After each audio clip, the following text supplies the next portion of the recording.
So my name is Stephen Scarth. I'm Head of Public Services at PRONI, and a big welcome to everybody. Today is a rather unique day. It's a birthday today. In fact, it's the 800th birthday of our oldest document. And I suppose I have three comments I'd like to say. The first one that really does reflect the enduring sustainability of archives. This document is 800 years old.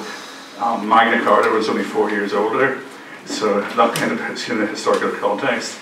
Since this document was written, we've had the Bruce invasion of Ireland, we've had the 100 Years' War, we've had the deaths of every king you can probably think of, and every queen as well.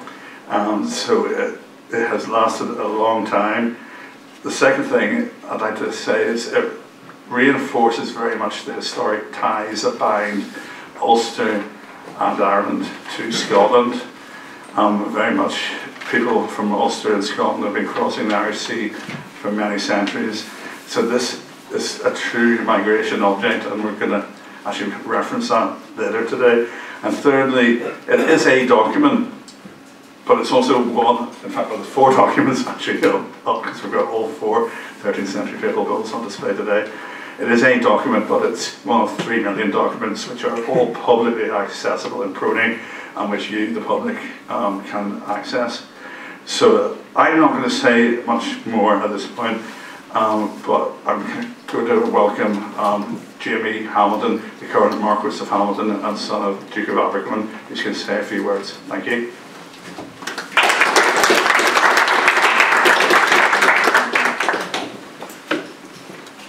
Good afternoon, ladies and gentlemen. Can you hear me okay? Yes. Perfect.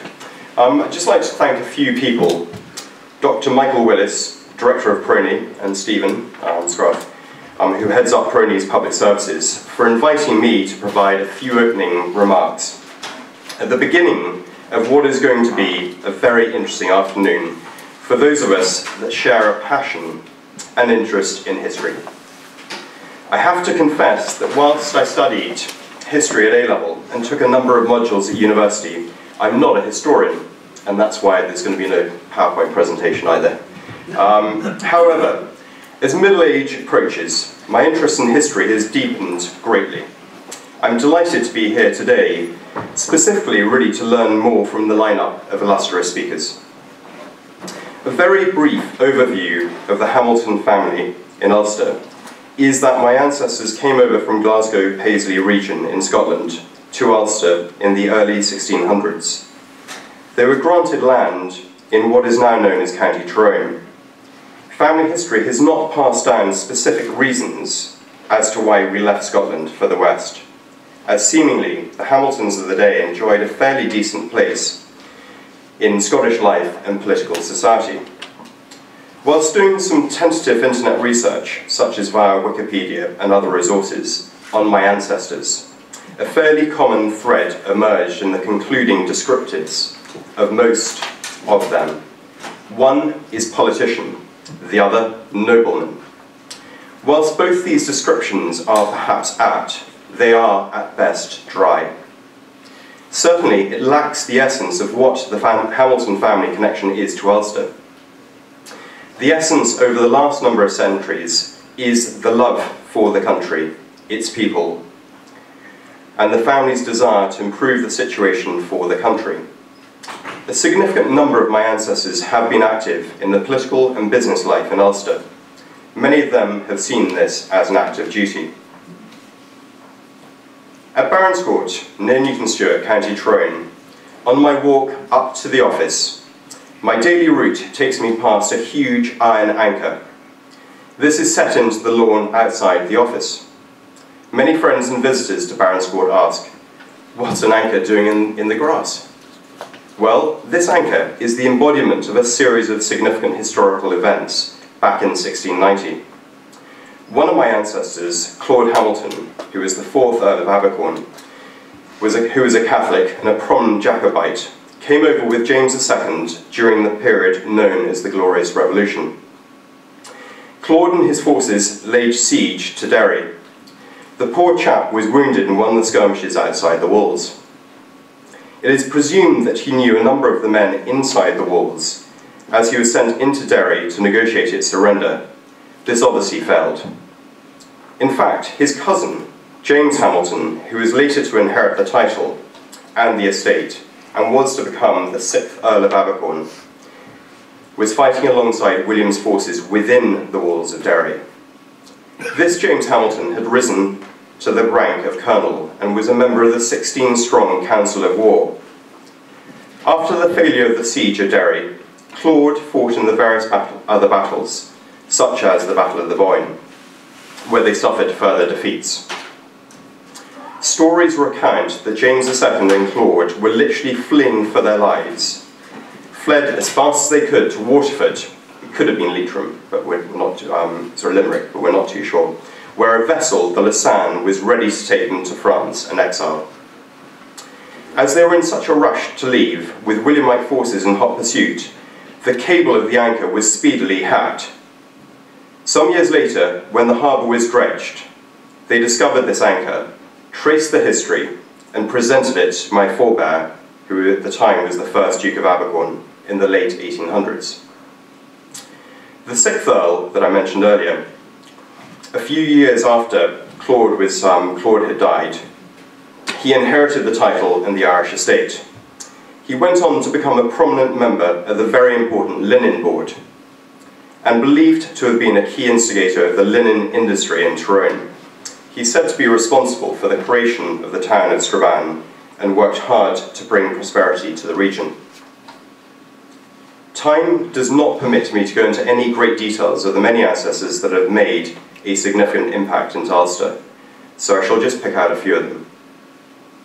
Looking forward to the 19th century, one of my forebears, James Hamilton, who became the 1st Duke of Abercorn. I should actually note that if you're looking through the Hamilton family history, there are a lot of Jameses, as most of the eldest sons are named James, with the second son often christened Claude. Within the family, I was christened James, but known as Jamie.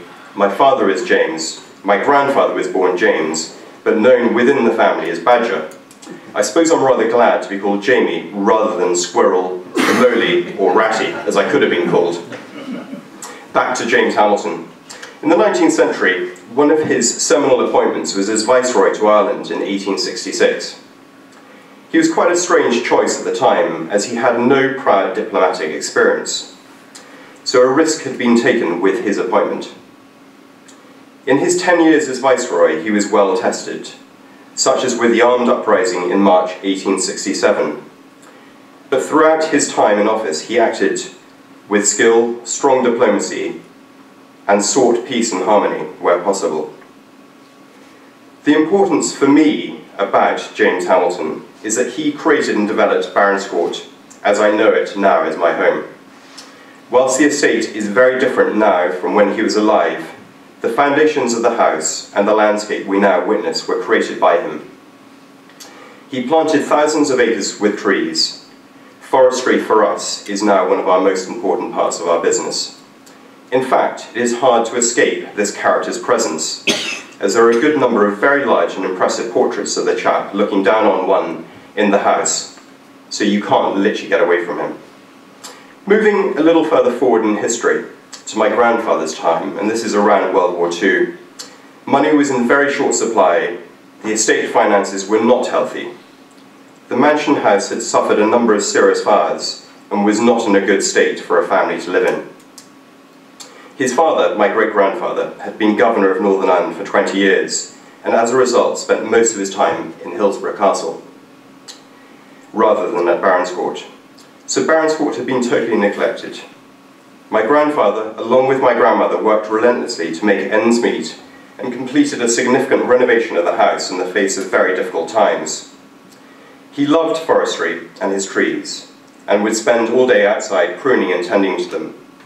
The forestry staff would always know when to pick up their spades and shovels and pretend to work, as the plumes of his pipe smoke would always give them fair warning that he was on the way to see them. Under my father's stewardship, the estate has greatly developed and modernised. Baronscourt, our home, is a Grade 1 listed building, and whilst lovingly restored, there are constant things to be fixed, now known, and the jargon is heritage deficits apparently. Much of my father's time and energy has gone into numerous aspects of public service. He passionately believes that for Northern Ireland and its people to prosper, the local economy has to be vibrant. As a child, I remember the many business trips he took overseas to meet with multinational businesses in attempts to convince them that Northern Ireland is the right place to invest. And this was as part of a led-you delegation. This is now known as Invest Northern Ireland. He was also very involved for many years in the Laganside redevelopment, which is very close to here, and more recently with the development of the Titanic Quarter, where we all are now. Back to the present day. When I walk past the anchor on my way back down to the house, I am continuously reminded of the sweep and struggles of history. I am fascinated to learn more this afternoon from the various speakers who will enlighten us on different aspects of history and which may shed more light on the present day. Thank you very much.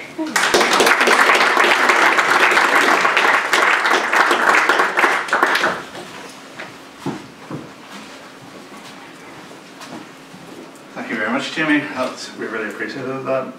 The Abercorn Papers, it's probably one of our four most important collections in PRONI. Well, that might be a subjective view for me, along with the Stuarts of Mount Stuart, the Dufferin Papers in the Downshire. They're very much for the most compelling stories that we have that come out through the narrative of PRONI's archives. So so it's not unusual that we actually managed to get four speakers to talk about a single document today. Our next speaker up is Dr. Matthew Hammond. Thanks, everybody. My name is Matthew Hammond. I'm a historian of Scotland in the 12th and 13th centuries, which is why I've been asked to tell you a little bit about the four documents we have here for us today. And I'd just like to start by thanking PRONI for inviting me and thanking all of you for coming. I should also thank my benefactors, King's College London and the Arts and Humanities Research Council, and the research project that I'm working as part of at the moment, the Community of the Realm in Scotland, 1249 to 1424. History, Law and Charters in a Recreated Kingdom, which is all about Robert the Bruce and his son David Bruce and how they had to kind of recreate Scotland politically, legally, coming out of the Wars of Independence. So you're all very welcome to check that out if you're interested.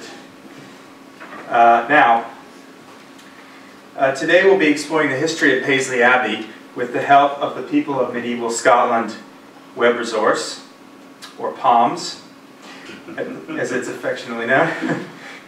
At the heart of POMS is a database with evidence from over 11,000 documents of the 12th, 13th, and 14th centuries, allowing us to create unique pages for over 22,000 people and institutions. And this allows people all around the world to explore for themselves the activities, relationships, occupations, and so forth of all of these people. So, again, if you're not familiar with POMS, you may want to take a look at that as well. I won't say that it's like Facebook, but it is a little bit like a medieval Facebook. And as part of our current project, we're expanding it to include all of the charters of Robert I and David II up to 1371. We kind of hope to extend it so that it includes everything up to 1406, and to just kind of call it quits if we can make it up to that point. So this is a slide from POMS. This is Paisley Abbey's page, and showing it its location there just to the west of Glasgow. So I'm going to speak for the next half hour about 5 papal bulls, 4 of which comprise the sole, 4 of them plus another charter, which we'll see, I'll mention at the very end, survive the sole surviving contemporaneous original documents from before the Wars of Independence from Paisley Abbey. And they're why we are here today.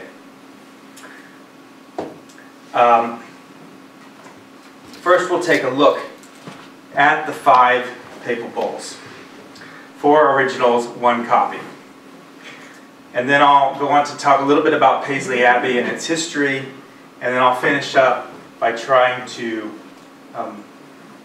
put these documents into the context of what's going on with the Abbey at that time.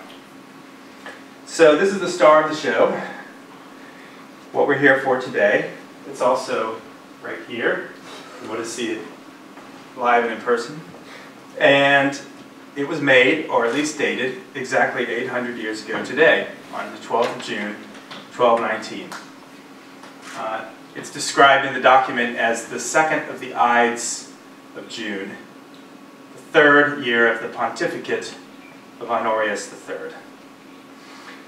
It was written here at Rieti in Lazio, in the mountains north of Rome, where the popes had a residence, Palazzo Vescovile. Pope Honorius III, previously known as Cardinal Cencio Savelli, was an elderly and frail Roman aristocrat elected in 1216 to succeed the reforming juggernaut Innocent III. Honorius is primarily remembered for orchestrating the Fifth Crusade and sanctioning the new mendicant orders of friars. And of course, for writing the oldest document in PRONI. So let's start by looking at the manuscript itself. As you can see here, the quality of the parchment is very high. It's lambskin, it's very thin. This is, the good stuff when it comes to writing on animal skins in the Middle Ages.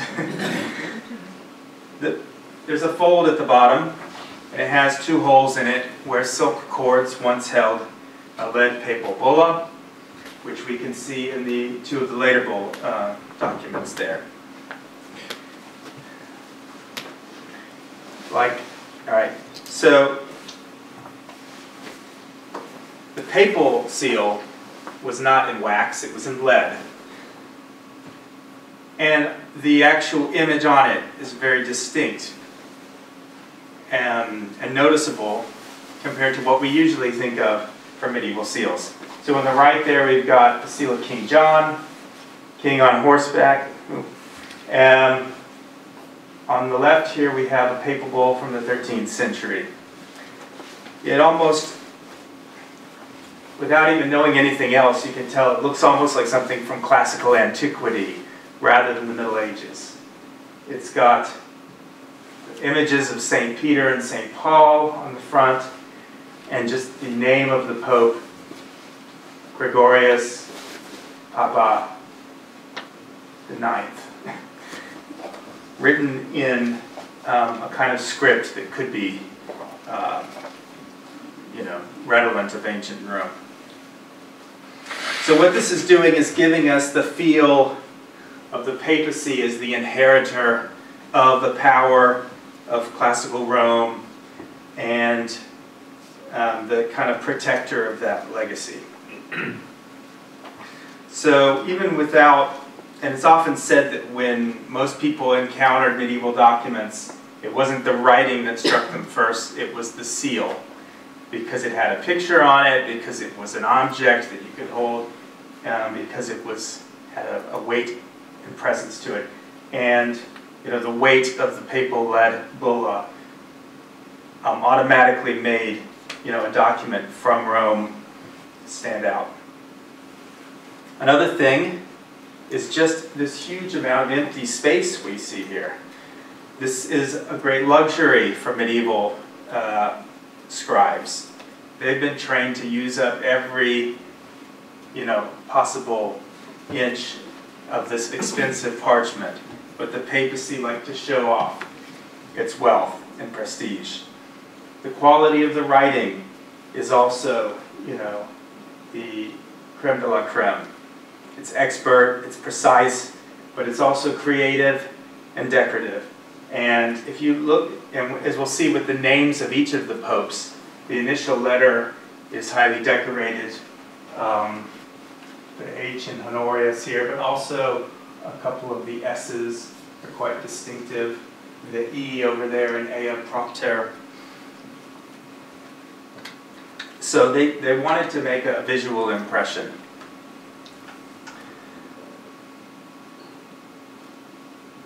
Now, much as if you were writing a check from your bank today, they have spread out the words on the last line so that nobody can come in and try and squeeze in something later. Right. Also, just to say,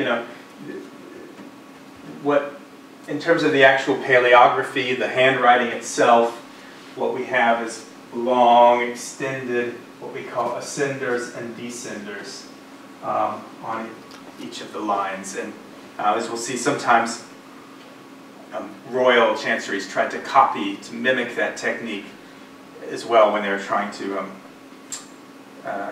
do something really fancy. This is a normal royal charter, if you like, from the same time, from Alexander II, King of Scots. That is kind of what, you can compare the look of a papal bull to that. The parchment is not as expensive, not as refined. The writing is crammed in, it's not as delicate. This one obviously has been exposed to damp over the years as well. Right? But even when the royal scribes were trying to do something really important, like this foundation charter for Balmerino Abbey, they do make a little bit of an effort to decorate the initial letter, to have some ascenders in the blank spaces, but it's not. My point is, the fanciest royal document is still inferior to a run-of-the-mill papal document. Okay. So what is this papal bull actually about? Honorius is taking the prior and monastery of Cluny, the monastery of Paisley, following the example of his predecessor Pope Innocent, under the protection of himself and of St. Peter. Many papal letters begin in this way, placing the religious house under the Pope's wide umbrella of protection, before moving on to more specific matters. In this case, Honorius is confirming the priory in their possession of the churches of Cathcart, Rutherglen, Carmonic, Kilbarchan, Mearns, and Pollock, which are all in the Paisley area, and had been previously granted by Bishop Jocelyn of Glasgow and confirmed by Bishop-elect Florence. And so here we see the page from the Palms database with those sites of those churches mapped out. Now this is our second papal bull. This is from Pope Gregory IX, and it's dating to the 10th of June, 1232, at Spoleto, which is about 50 kilometers north of Rieti. The initial decorated G is worth zooming in on, and we also have a surviving original lead bulla here. This document confirms an agreement between Paisley and the Bishop of Glasgow regarding the taxation of vicarages in the Diocese of Glasgow, which had been settled by papal judges delegate. We'll return to that question later. The third document is in the name of Pope Clement IV, formerly Guy Foucault from the south of France, and Pope from only 1265 to 1268. This bull was dated 28th of March, 1265 at Perugia, less than 2 months after his election there.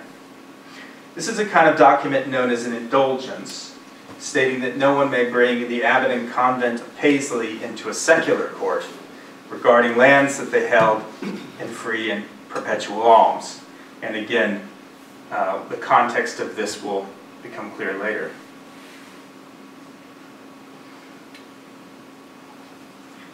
We have another original document from Pope Clement's short reign, and this is perhaps the most beautiful of all the manuscripts.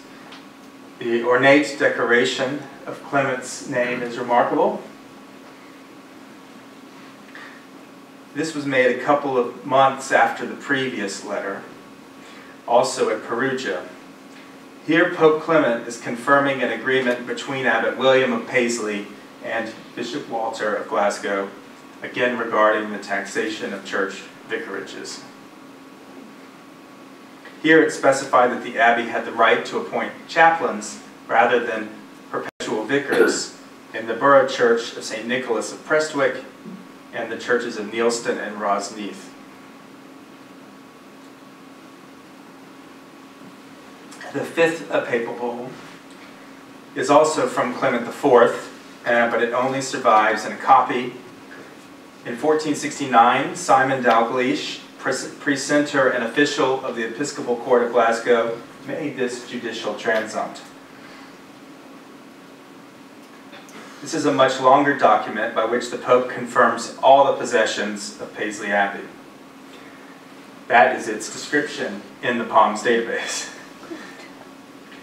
Just glancing at this, of course, gives you a sense of the level of detail, as well as how much the Abbey had accrued at its 100-year anniversary.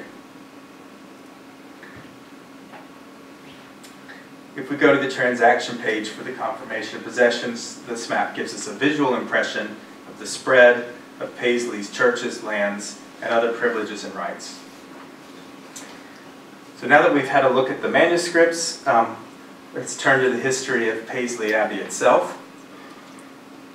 Paisley was founded by Walter, son of Alan, or Walter Fitzalan, the first royal steward of the Kings of Scots in 1163. His person page here shows the green dots are places where he witnessed charters, and the red dots are the lands that those charters were dealing with. So Walter was a younger son of the lineage of hereditary stewards of Dole in eastern Brittany. And Walter had joined the entourage of King David I in the late 1130s, but may not have become steward until about 1150.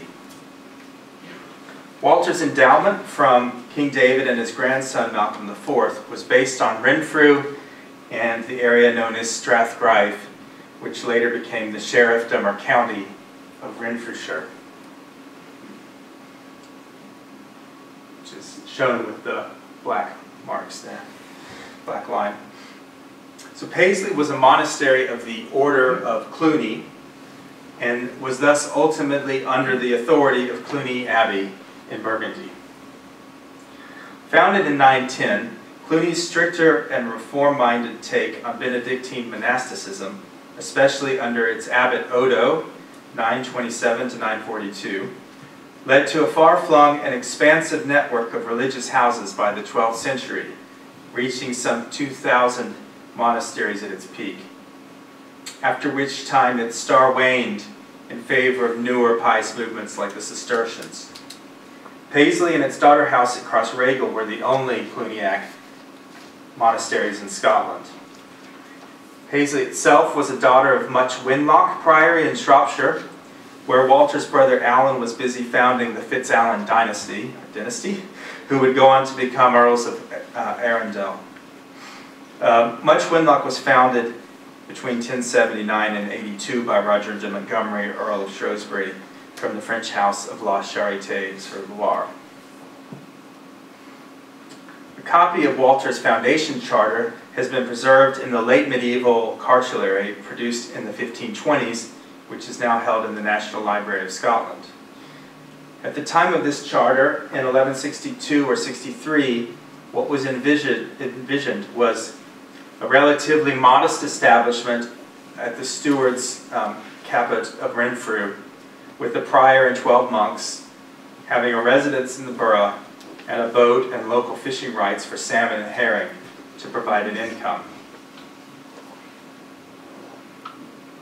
King Malcolm's Charter of Confirmation, produced within a couple of years, shows that the steward had provided the house with the site on the island or inch beside his castle at Renfrew, as well as the church of Paisley, with 2 ploughgates of land there, another church at the Stewart estate of Innerwick in East Lothian, and another ploughgate in Roxburghshire. Paisley would thrive under the patronage of the Stuarts over the following centuries, but its power would rest more on control of local churches, and it would never compete in the landholding arena with great royal foundations like Kelso or Arbroath. Nevertheless, it was probably the largest and most powerful monastic establishment on Scotland's west coast.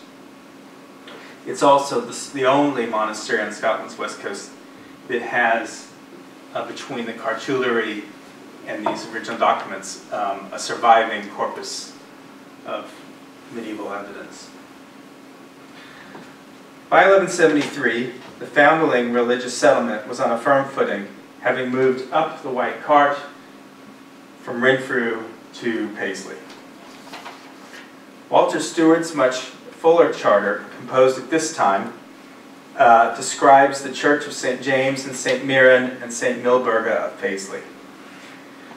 Professor Geoffrey Barrow suggested intriguingly that Walter had gone to the pilgrimage site of St. James of Compostela while at the siege of Lisbon in 1147 as part of the Second Crusade. This would explain the remarkable attraction to the name James found in the Stuart family, especially given its rarity in Britain in the 12th century. St. Milburga was a Mercian noblewoman of the late 7th century and the patron of Winlock Priory, but she disappeared from Paisley records after the first generation of monks died off. St. Mirren was probably already associated with the Church of Paisley and remains the patron saint of the borough today, commemorated periodically by its football supporters.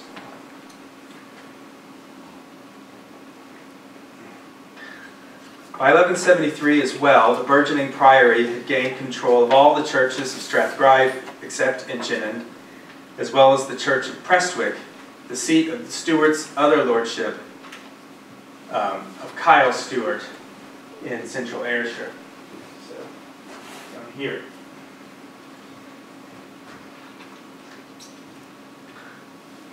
Paisley consolidated its position as the family monastery of the Stuarts under Walter's son Alan, 1177 to 1204. Alan's own additions to his father's munificence were fairly meager, such as ownership of the mill of Paisley, the upland estate of Montiabroch in Strathgrive, and fishing rights in Loch Winnock. In this generation, however, it was the Stuart family's tenants and vassals who gave to the priory in order to curry favor with both their lord and the lord, granting these churches. So it's by this means that they acquired Pollock, Mearns, and Kilmarnock churches, which are 3 of the ones mentioned in our 800-year-old document here.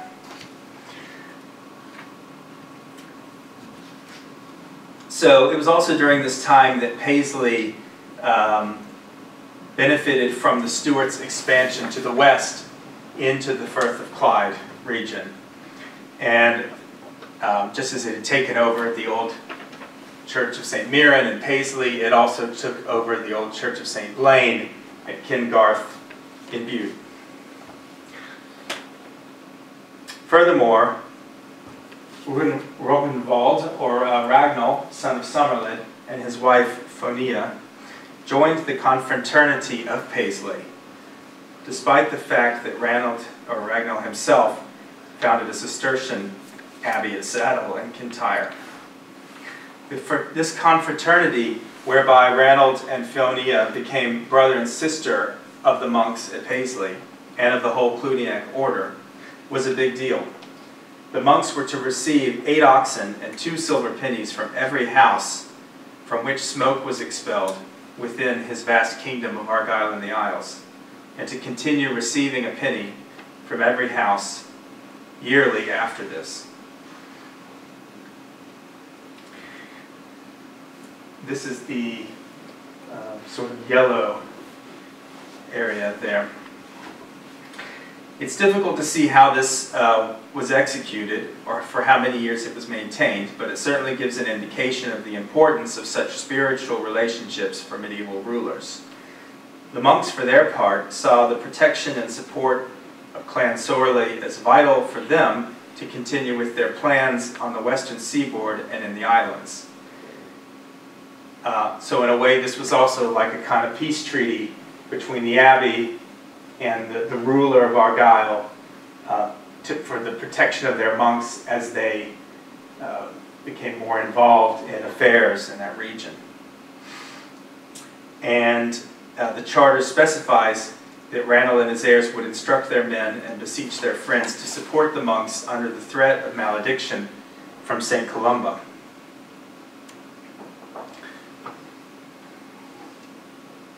In the time of Alan's son, Walter Fitzalan II, steward from 1204 to 1241, and justiciar of Scotia from the 1230s, a number of interesting developments took place for Paisley. First of all, in 1219, Paisley went from being a mere priory to an abbey.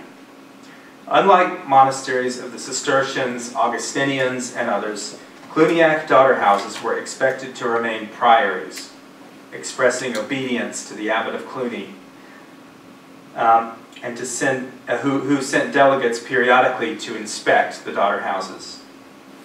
The 33 Cluniac priors of England and Wales, for example, were expected to attend the general chapter at Cluny every 3 years. What unfolded in Scotland, however, was that the sole Cluniac foundation in 1219 was given the right to have an abbot. On the 15th of July, 1219,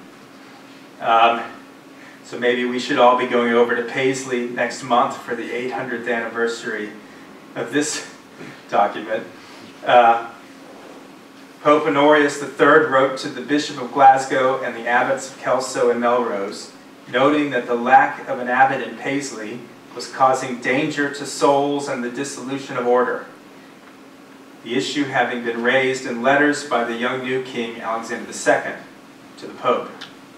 Apparently among the evils of the current situation were the fact that monks would routinely set off on horseback, allegedly to travel to Cluny, but in reality to rejoin the secular world.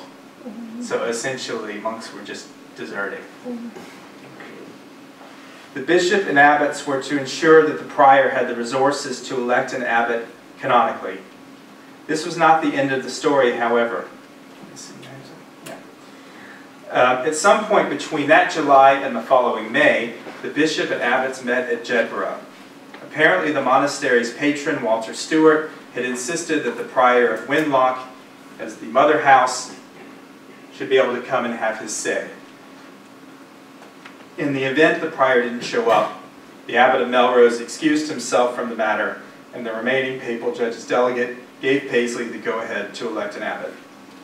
It's not at all clear in this whether Walter actually wanted Paisley to gain abbatial status. His own charter simply gives him the right to elect either a prior or an abbot. It seems likely that the stewards had been able to control the choice of prior up to that point, and the house was now seeking to gain more independence. This is from the 16th century, but it is the seal of Paisley Abbey, and you can see here the Stuart coat of arms.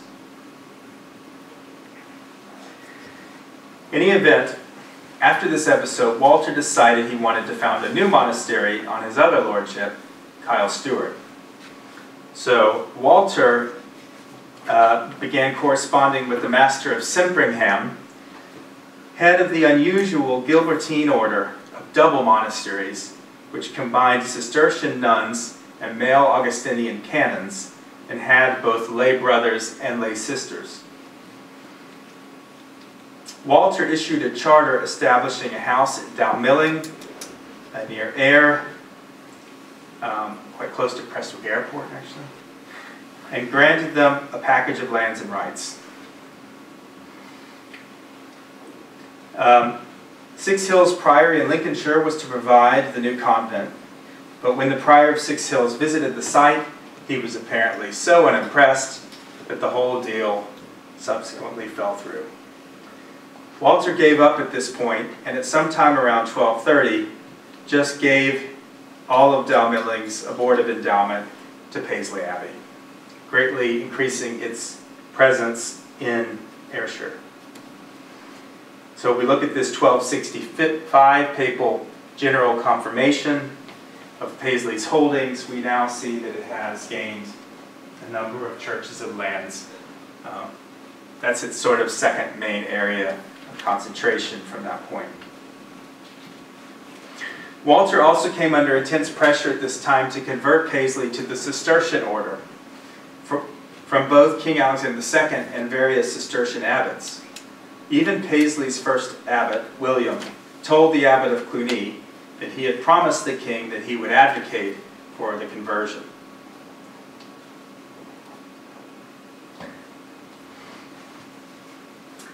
John Durkan even suggested that Stewart accepted the move to abbacy in 1219 in the hopes that Paisley would leave the Cluniacs. Walter and various Cistercians visited Paisley Abbey in person. They would have met in the chapter house in this sort of way, and tried to convince the monks, but they were ultimately unpersuasive. This perceived opportunity also arose because Cluny was incensed by Paisley achieving abbatial status and was sort of estranged for about 20 years. And it was only in 1240 or 1241 that Cluny took Paisley back into the fold with an agreement that the abbot would visit Cluny once every 7 years. But then, interestingly, Paisley had the tables turned on it, as we'll see, with the foundation of Crossraguel Abbey. So the Cluniacs did get one more monastery in Scotland, and when Paisley had a daughter house at Crossraguel near Maybole in Carrick. So Walter Stewart's sister Evelina married Duncan, Earl of Carrick, a regional power player, and Earl Duncan gave 3 churches in Carrick and land at Crossraguel and Blainfield to Paisley Abbey, which was confirmed by Pope Honorius III in 1227 and by King Alexander in 1236. Earl Duncan apparently believed he was going to get his own monastery, while the monks seemed to think all they had to provide was a small oratory.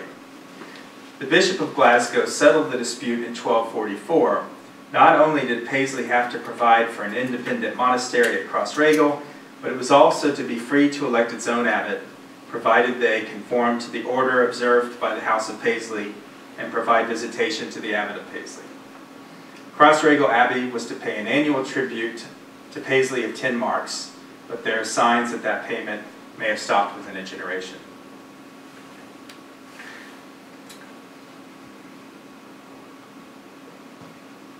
So, in the time I have left, I want to place our 5 papal bulls in the context of this history. Right. So, all 4 originals and the late medieval transumpt are part of a much larger body of papal documentation produced in favor of Paisley.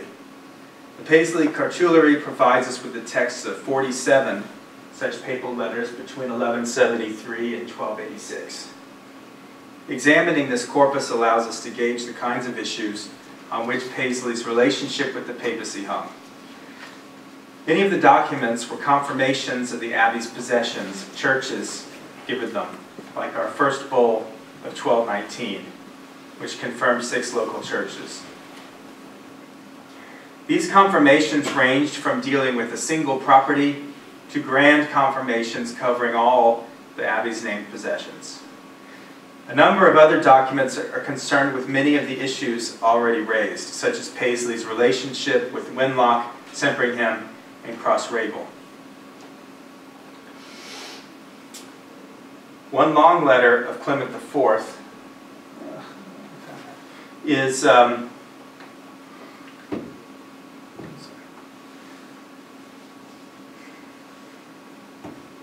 sorry, I just lost my name.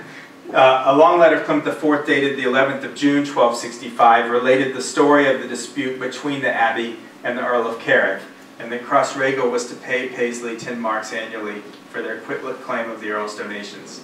This document shows that 20 years after the agreement, Paisley was still petitioning the Pope, complaining that they had been shortchanged by the bishop in this deal with Crossraguel. The Pope appointed judges, but Paisley was unsuccessful. A number of the papal letters are concerned with ongoing disputes such as these. Two of our surviving originals, we have Gregory and Clement there. They relate to a running disagreement with the bishops of Glasgow over the valuations of vicarages. This issue came to the fore with the Fourth Lateran Council in 1215, which was a huge church council that Innocent III called with bishops from all across Latin Christendom. And the issue was that essentially local priests weren't getting enough money to survive. So it upheld the principle that sufficient altar portions be assigned to parish priests. Bishops were to defend the rights of vicars to a separate endowment. So exactly how much each vicar got was to be set out with the bishop knowing, as opposed to simply a monastery doing whatever it wanted. So as a result, disputes over the use of teens, or tithes, and offerings between bishops and monasteries became common. In 1225, Honorius III appointed the Bishop of Argyll and 2 abbots at the instance of the abbot of Paisley, who complained that he was not receiving enough of the parish profits. The judge's delegate passed, I know you can't really read these slides from palms, but you can always check them out if you're interested. So, the judge's delegate passed the case onto a panel of 5 mediators who settled the dispute at Peebles in 1227 by making arrangements on a church-by-church basis. For example, several parish priests were assigned the altarage, topped up with a certain amount of flour or other dues. What's interesting is that all of this is known from our 1469 Transumped, Papal Bull of Pope Clement IV. So the copy Papal Bull, that's one of our 513th century documents. Another major dispute related to the Church of Kilpatrick. Oh, that's the 1469 Transumped. Right. Another major dispute, and a fairly well-known legal case in Scottish legal history, is to do with the Church of Kilpatrick on the north side of the River Clyde. So, just as Paisley was the Church of St. Mirren, and Kingarth was the Church of St. Blaine, Kilpatrick was a very old, early medieval church, obviously associated with the cult of St. Patrick. And you can often tell these important early medieval churches because they have very large parishes. And so in this case, you can see it's actually become split into 2, Old Kilpatrick and New Kilpatrick. So if you put those 2 together, that's basically, the church itself would have had a number of lands and rights within that area. Okay, so this is why you occasionally see claims in the media that St. Patrick was really from Scotland. In any event, Earl Maildovnic of Lennox gave the church to Paisley Abbey in the 1220s. The Earl's brother Dougal was the rector, and a dispute soon broke out between Paisley and Dougal over the control of certain lands that the Church of Kilpatrick had been endowed with. The abbey went to the Pope, who again appointed judges, which led Dougal to resign his claim and 2 other laymen being condemned for contumacy. that was around 1230. Right? The issue was revived around 1270 when 3 women claiming to be the nearest heirs of Dougal, the rector of Kilpatrick, and their husbands fought the abbey in the court of the Earl of Lennox, agreeing on the 12th of October 1270 to resign their claims to the abbey in return for 140 marks. The following spring, however, the claimants obtained a brief to commence a royal process of inquest. So what we've got here is competing jurisdictions between canon law and the papal justice, if you like, the Earl's court and royal justice. So the abbot obviously wanted this to stay within the realm of the ecclesiastical courts, and it may have been for this reason that the abbot acquired papal indulgences from Urban IV and Clement IV. This is our third original papal bull here today. In the 1260s, saying that the abbey could not be taken into a secular court for lands that it held in pure alms. So that's probably the background to why this document was acquired from the papacy. In any case, the result of the royal process was to bring the litigants back to the Earl's court in 1273, with the end result being that Dougal's heirs were paid their 140 marks, but they had to pay £40 in legal fees back to the Paisley Abbey. So, the more things change. Now this is a coda, if you like. This touches on the missing original 13th century document, which is not on the table here today. And this is the charter of John of the Wardrobe and his wife Mary. And it is actually one of the many documents that was created as a result of this ongoing legal fight that I just mentioned. And Mary was one of those 3 women who claimed to be the heir of Dougal. And this is a bond, basically, obliging John and Mary to attend the Earl of Lennox's court, and if they didn't, the Bishop of Glasgow would get them, would not be happy. So, to conclude, I feel very fortunate that the 4 papal bulls and John's charter survive here at PRONI. As the sole extant original 13th century manuscripts from what was once a large archive of Paisley Abbey. While these are the only chance survivals, the papal bulls are outstanding examples of the output of the papal chancery among a fairly small collection of surviving bulls related to Scotland. Furthermore, they shed light on several of the key dimensions of 13th century monastic history. And today, 800 years later, that is well worth celebrating. Thank you.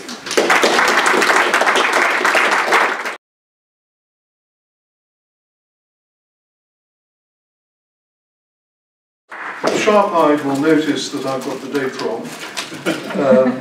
But of course, I hate to say this, 800 years to the day? Julian or Gregorian? Just a danger point when dealing with these things. Anyway, I want to introduce you more to Paisley. There's very slight overlap, as one might expect, on this. But anyway, let's start. A 19th century vision of Paisley Abbey. The Abbey, of course, is still there. It is still in use. It has gone through ups and downs over the years. But as was pointed out, Paisley is just west of Glasgow. That's where Glasgow is. That's where Scotland is. You really don't need any more geographical information than that. The Cluniac order were into tourism, i.e. pilgrimage. And you will notice that most of their monasteries, their priories, are built at either good pilgrimage sites or like numbers 1 to 5 in Roman numerals at 50-mile intervals up the A1 in England. Paisley, we had St Mirren, and when Crossraguel was built, it was exactly halfway between Paisley and Whitehall. They were heavily into the tourism business, from which they got great funds. Now, you've been shown the kind of extent of the lands. This is a map of Renfrewshire. The larger extent of the Abbey lands, they really were considerable. At present, I'm looking at the mid-16th century Abbey rental, just before the Hamiltons took over, and the annual income in modern day terms is about 1.8 million a year. Very big business, and so they really were the local government as well as the spiritual government of the area. So here we have the Abbey of Paisley, and in fact the Paisley Ring Road delineates most of the 2 purgates of land that were granted originally. To the left is the White Cart River, which comes up to a waterfall called the Hamels, and then by the Hamels is Seed Hill, Gaelic for a holy place, where St Mirren was based. But this also shows the extent to which Paisley happened because of the Abbey. You had your Abbey, your monastic buildings here, then gradually the lands up the high streets grew, and the education grew, and the general well-being of the place took place. In the mid-16th century, Scottish Reformation, of course, later than the English Reformation, and at the time, in the 1560s, 1570s, the last clerical abbot of Paisley, John Hamilton, who was the illegitimate son of the Earl of Arran, was trying to reform the Roman Catholic Church in Scotland from within, but without success. He also was a bit of a keen builder and decided that the Abbey would look good with a tower and spire on it, and as everybody said, it was an act of God. It fell down and it demolished the east end and the north transept. So bottom left is the late 18th century, showing a fragment of the Great Wall that went round the Abbey property, and you can find fragments of that wall in many buildings around the capstones of the wall. You can identify them in many buildings around Paisley. And then up until the 1920s, the top right is what Paisley Abbey looked like. The nave, 13th, 15th century, still in action today as the parish church, and at the time, the south transept, the St Mirren Chapel, certainly until 1620, carried on as the Roman Catholic Chapel of the Hamiltons. So you had Presbyterianism and Roman Catholicism. Paisley never really turned. So you had this conflict, and you also had the conflict that the Countess, the Lady Abercorn, was trying to control the town council most of the time, which didn't go down very well.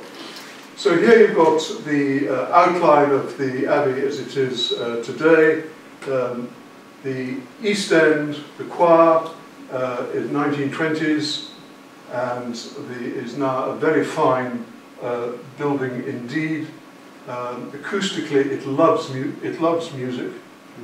So the west front, if you think you're going slightly seasick and there aren't many verticals, rest assured the right-hand side of the west front leans out of true by a horrible amount because it's peat underneath, so there's not a vertical really anywhere. So the west front, the cloister is kind of open at this end, and then at the back is the St Mirren aisle and the place of Paisley on the right. The Great West Door, marvellous piece of 13th century work, and in front of that there is, or there was, a great well, and one of the things I always wanted to do was to dig that bit up, but somehow people weren't very keen. My real background for the Abbey is that in the late 1980s, the town council decided to landscape the area around. It had been cleared of 19th century buildings many years before, but they wanted to landscape the ground. And it was thought, I thought it would be rather nice to be able to point out where the monastic buildings had been. The north bit of the cloister, rebuilt in the 1920s, but it is up against the surviving 12th century wall of the nave. Inside, looking west, a rather fine view with the rather unusual jelly molds. It's not the right architectural terms, I'm sure some architects will put me right on this. But the Triforium walkway doesn't go through the uprights, it comes around the outside. And that was one part of the Abbey that I totally refused to go in because I don't have a good head for heights. There is only one other example of this type of architecture, and it's in France, and the name eludes me at the moment, I'm afraid. Looking then to the east, the restored east, with very fine 1920s woodwork, a Cavai coal organ, and I say acoustically, the church loves music. Unfortunately, the present minister and organist also love music, and so it is well worth going and attending services. You don't always understand you're in a Church of Scotland church, but you are in fact. Various historic monuments. This is known as the tomb of Marjorie Bruce. Apart from the fact it's not a tomb and it's not Marjorie Bruce, it's fair enough, a good story. The base actually is part of a pulpitum screen going across the nave. If you can open out the two sides, you get a cross piece with images of monks on. The the effigy is earlier than Marjorie Bruce, and the canopy came out of the Great Wall. An 18th century minister decided to put the pieces together and to make this thing. So I upset a number of guides at Paisley when I remind them that though Marjorie Bruce had connections with the Abbey, that's not her. At the end of the tomb, interestingly enough, to me, being a heraldry nut, we've got the monastery's coat of arms in the centre, the Paisley town coat of arms on the left, and the Stuarts of Blackhall coat of arms on the right. The monastery founded basically what is now Paisley Grammar School, and of course the education in Paisley has moved from the grammar school to the Technical College to the University of the West Highlands. So again, the monks responsible for education and the growth of education. The Stuarts, of course, many are buried at Paisley. They're buried in the infirmary chapel, which hasn't been excavated yet. But Robert III was buried in front of the high altar, and this memorial was put in by Queen Victoria to commemorate that fact. St Mirren, there is this marvellous frieze, this 16th century frieze, showing scenes from the life of St Mirren. It was almost certainly sculpted by a chap called Thomas Hector, who appears in the 16th century rental for the Abbey with the specific condition that he only do sculpture work for the Abbey. But this was all part of building on the pilgrimage, income and tourism to attract visitors to Paisley. John Hamilton, last abbot, and he, of course, was uncle to Claude Hamilton, and through various devious bits of nepotism, string pulling and influence, he persuaded the Pope of the day to grant a papal bull. Sorry, this is one I should have put in earlier. I don't want to spoil your lecture. This is in Paisley Museum. Papal Bull of Clement IV, 12th of July 1265, granting the churches as Sanka and Oculent to Paisley, and the bulla is still on it. Brilliant. So a point to make, of course, is that not all the documents from Paisley ended up in the Abercorn Papers here, a number in the National Library, and one or two, as in this case, in Paisley Museum. 1306, the Wars of Independence. This is an extract from the Black Book of Paisley, and the finger is pointing to the entry which says that the English burnt Paisley. They were having a bit of a time. The English were fighting in the forest of Paisley and had got fairly well thumped. There's a marvellous insurance claim of that date showing how many horses they'd lost, and I think they were so fed up when they got to Paisley they just went and did things. Then, of course, the other claim to fame, again mid-16th century, that the earliest recording curling match happened at Paisley. Gavin Hamilton and another monk had an argument, and they said, right, let's settle it by sliding stones across the ice of the River Cart. And that, as far as I know, is the earliest mention of curling. Not necessarily as an organised sport, but a way of settling disputes. And then, sir, your revered ancestor, here is Claude himself, who gained the lands of Paisley either at the age of 7 or the age of 14, depending which document you believe. He was allowed to hold on to most of the income as long as he resided at Paisley, but whatever happened, a quarter of the income from the lands had to go to the upkeep of the church. A very sensible idea indeed. This is the place of Paisley, where Claude and would have lived. We're looking north. This, in effect, is the east and south sides of the cloister. The chapter house would be off to the right, and after much building and messing around, this is what is there today, still used for church occasions and organisations, but in its day, a very substantial building. This is from the inside of the cloister, looking at it. So the Hamiltons here into the 1620s, as I say, the Lady Hamilton causing various problems, trying to appoint the town council, which the town councillors took slight exception to. And there, of course, her young children are also buried there. Then came, this was the great document, the other great Papal Bull, the one that is not here. This is still at Barons Court. It's the one, I think the one almost only piece of the Abercorn Papers that is still at Barons Court. We had an exhibition in Paisley in the 1990s when things were still a wee bit fraught over here, and we went over to Barons Court and to collect the Papal Bull, and driving back we were slightly worried going through strongly Protestant areas that we were going to be stopped and asked what we had in the boot, and to say, well, we've got a Papal Bull. We weren't sure how it was going down. It all went well, and the Papal Bull came back temporarily to Paisley.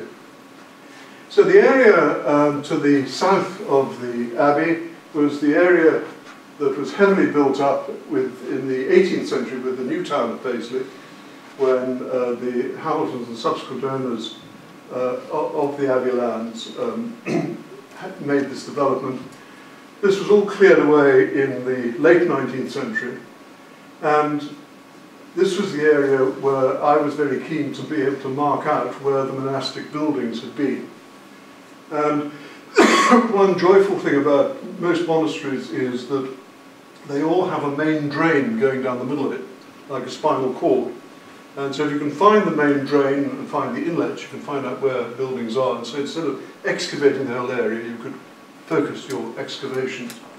Now we knew from newspaper reports that in the 1830s, in the house, the garden of John Crawford, someone had fallen through into a stone-lined tunnel. So we knew that there was hopefully something still there. And so we looked at the area. This is the view from the tower. The River Cart is at the top. The Paisley Ring Road is illegally there. I say illegally because I came across a lovely 19th century property document which said that nothing was to be built that obscured the view. I never had the courage really to go and see my lords and masters at Renfrew District Council and say, oh, sorry, would you mind taking the bridge down? However, this was the area we were looking at, so we thought, well, we'll do what all good time team documentaries do. We'll get geophys in. So we got in magnetometers and ground probe radar and found absolutely nothing. And as I say, we knew there had been a tunnel of some sort. So we did a small excavation near the edge of the place to try and find out how deep any remains might be. And we came up with absolutely nothing. And it was on the last day I was down talking to the archaeologist who was doing all the work and really saying, you know, what on earth are we going to do next? And a gentleman came up and leant on the fence. I said, you know, what are you doing? And he said, would you like to get into the drain? So we kind of gasped and said, yes, please. So he took us over to a piece of grass up here, lifted a piece of turf, and there was a manhole cover. As an apprentice for the water board, he helped build this access. So down we went like ferrets to see what was down there. Initially, we were only allowed to go to the bottom of the manhole because we didn't know what sort of air was going on. So this is, apart from the ghostly heavy breathing, is really what we saw.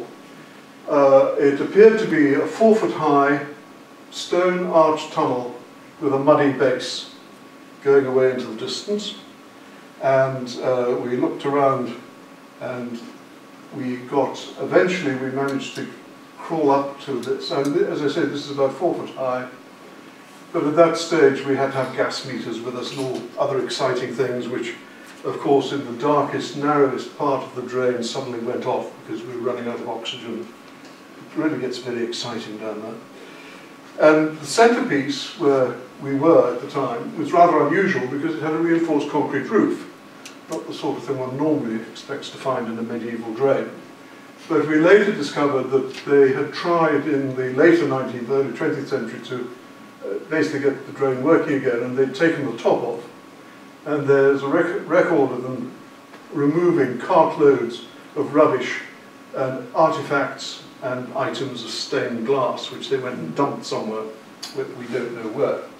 So, we knew we had quite a significant architectural remain, and I went to my Lords and Masters in Renfrew District Council, and these were the days where councils had common good funds which were actually used for the common good, not for offsetting the rates. And so they said, look, it's going to take a couple of days, get the floor cleared up, and then we can take some decent photographs. So they said, fine. And the contractors came in, and 2 days later I went back down. By this time I should say we'd found manholes at the two extremities of the drain, so we had 3 and there was good ventilation. And the foreman was rather shamefaced, and he said, look, you can see all these stones. I'm afraid you don't have 2 inches of mud at the bottom. You have 2 feet of compacted silt. So we went back to the council and said, look, this is an amazing thing. We took archaeological advice, and the archaeologist said, look, just get it out, get all the silt out, dump it somewhere and go through it. You don't have to carefully excavate it because it's not stratified. So using the latest archaeological techniques, drain sucker, and the immense feeling of power of being able to cone off a road. Sorry about the other drivers, but it was one of the manholes was actually in the middle of the road. And so we spent some time with 2 men down the drain, loosening stuff and sucking it up, and everything was then taken off-site for examination later. The Royal Commission on Historical Monuments, as it was then, now Historic Environment Scotland, had a fight in their office because everybody wanted to come and survey the drain using their latest techniques. So they eventually came down, and this is really what we found. In the centre was the initial manhole that we'd gone down. This is the rebuilt section, and so arching to the mouth of the river here, arching up to where DD and EE is, and that in fact is the monk's rear daughter, the toilet, with a number, as I hoped, of inlet drains on the meanwhile. They're currently, this month and into July, excavating at this end to really find out what happens when it got into the river. And there's timber in there, which hopefully we'll get dendrochronology work on. And they're also digging in the centre here just to find out how things have gone and possibly whether they can get public access. We had a conference on the drain, and we got 210 people down the drain, and we got 210 people back again. And when you see the size of the manholes and the, shall we say, weight problems that some of our visitors had, I'm amazed that we got everybody out again. But all through this, the local water board, South West Scotland Water, had realised there were brownie points for them, and they were giving us backup material and equipment and helping as best they can. We also got the Western Scotland dowsers involved, because logically we initially thought that the drain would be flushed out from the River Cart, which would be a logical thing, but in fact, after a lot of very careful dowsing work, the source of the water to clear the drain came from fish ponds further up off the right of the stream. It was a very interesting exercise, because it is a proven fact in archaeological excavations, etc., that dowsing has an 82% accuracy rate. So it's not something just to be poo-pooed. So after we had got the mud out, we suddenly had this very fine stone flagged floor, lovely architecture, and we had this curved arch.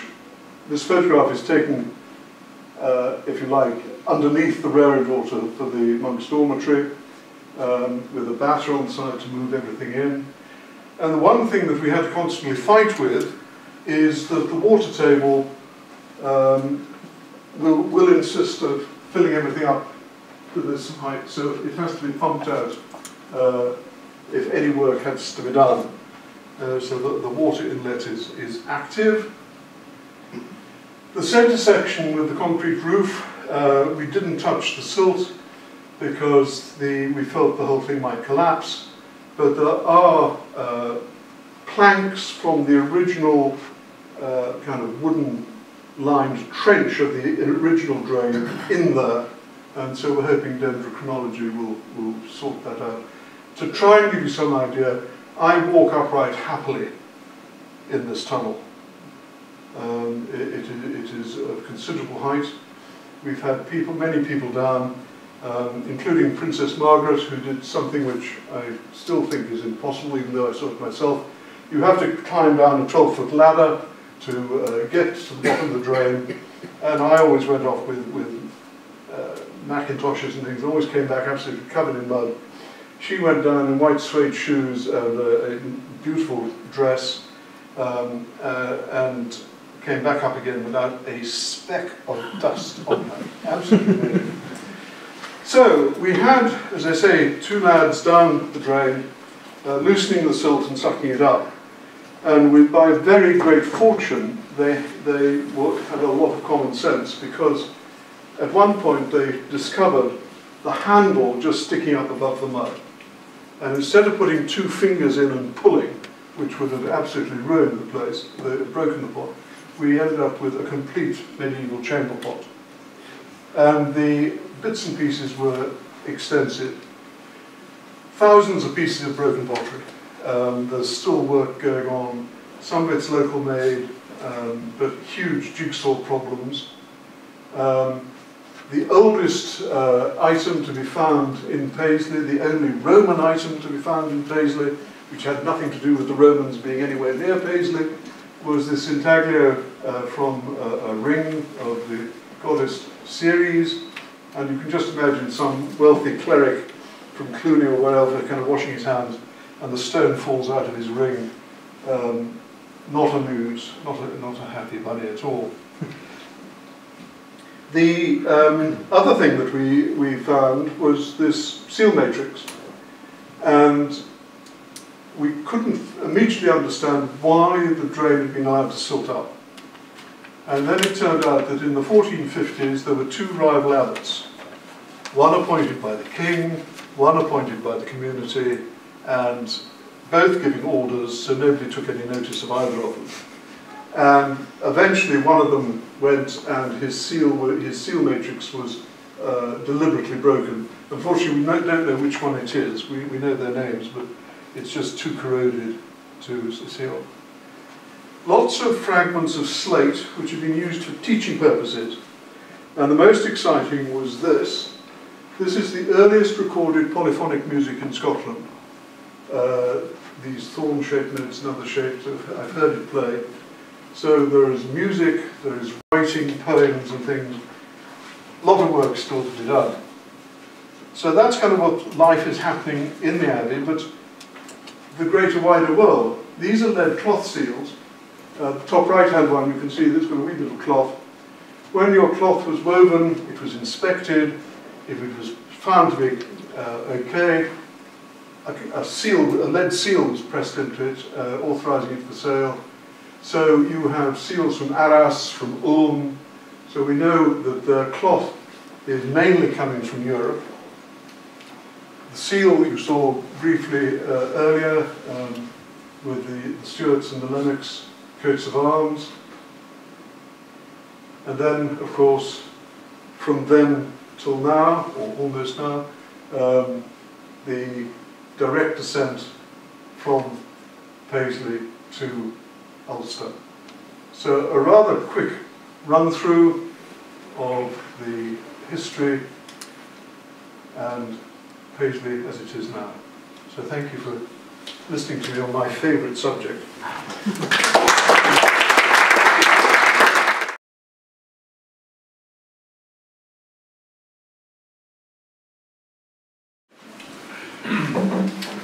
Good afternoon, everybody, and can I say what a great pleasure it is to be speaking on this very auspicious occasion. I do apologise to the other speakers. I wasn't able to hear all of your talks because we are running a separate conference here in PRONI this week, and so I've been sort of going up and down stairs to help our own delegates in that. But what I'm going to do in this talk is to look at the family, the Hamilton family, in this, focusing from the 16th century, middle of the 16th century into the late 16th century, and then across into Ireland. Looking in particular at the life of the first Earl of Abercorn, James Hamilton, 1st Earl of Abercorn, who was the member of the family to actually come to Ireland in the 17th century. Now, by the time that James Hamilton was granted a royal charter in 1445, creating him a hereditary Lord of Parliament with the title of Lord Hamilton, the family was already moving towards the centre of political life in Scotland. This was further confirmed by Hamilton's second marriage in 1474 to Mary Stuart, a sister of James III, through which subsequent members of the family were able to claim direct descent from Scotland's royal house. And you can see on the screen the seal of James I Lord Hamilton. If we move forward a couple more generations to the 2nd Earl of Arran. Arran was a key figure in mid-16th century Scotland. For a time he was the regent of Scotland during the minority of Mary Queen of Scots. And in return for arranging the marriage between Mary and the Prince Dauphin, he was awarded a French dukedom. He was created Duke of Châtellerault in France. And he was also given a French castle and various other rewards for doing so. He's a key figure in the story of the family and in the story of Scotland in the 16th century, in the mid-16th century especially. You can see on the screen his portrait, and again his sleeve on the right-hand side of the screen. And the Hamilton's sphere of influence is really across the central belt of Scotland, over a large area of it. You can see in the slide here, well, there's Paisley. This is Speed's map of Scotland from about 1610. Paisley, Paisley down here, obviously Glasgow, Hamilton, and then Kinneil on the near the shores of the Firth of Forth, which was where the Earl of Arran lived. And actually, so there's some very fine mural paintings at Kinneil, which are well worth a visit. The Earl of Arran had several sons, one of whom was Claude. Claude was born either in 1543 or 1546. And if it was the latter year, then perhaps he was the child of Arran's, who was baptised in Edinburgh on the 9th of June 1546. In 1553, Claude was made commendator, the lay commendator of Paisley, after his uncle, John Hamilton, had resigned the position of abbot to become Archbishop of St Andrews. And here we have an illustration of the Papal Bull of 1553, which remains in the family's possession. Again, it's in remarkably good condition, and bears, you can see the actual seal of the Pope just here survives on it. Though he never himself entered holy orders, Claude in the course of time acquired other ecclesiastical benefices, including the Dean of the College of Dunbar and Canon of Glasgow. Now, Claude and other members of the Hamilton family were very much involved in the Civil War period in 16th century Scotland. They were very prominent for their support for Mary Queen of Scots, and that of course resulted in various difficulties for the family at different times and the power struggles of that era.